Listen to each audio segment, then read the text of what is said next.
একটি গ্রামে একটি কৃষক ছিল, তার নাম ছিল রামু। তার একটি ধানের জমি ছিল।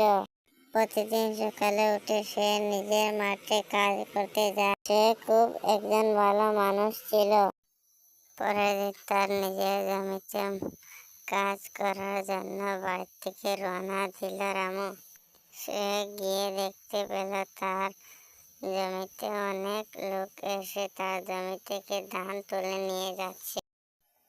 সে নতুন করে জমিতে চাষ করার জন্য তার কাছে পয়সা নাই, তাই সে তার বিবির সাথে ঝগড়া করতে লাগলো। তার বিবি তাকে একটা কথা বলল, চলো আমরা ওই লোকদেরকে তাড়িয়ে দিই।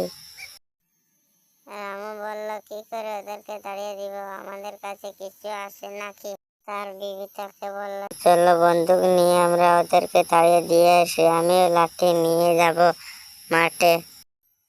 রামু বলল, তাহলে চলো আমরা গিয়ে ওদেরকে তাড়িয়ে দিয়ে আসি। তার বিবি বলল, চলো ওদেরকে তাড়িয়ে দিয়ে আসি।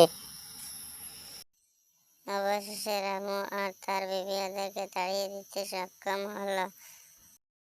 ওদেরকে তাড়িয়ে দিয়ে রামু নতুন করে ফসল উগাতে লাগলো। এরকম নতুন নতুন কার্টুন ভিডিও দেখার জন্য ভিডিওটাকে লাইক করে চ্যানেলটাকে সাবস্ক্রাইব করে দিও।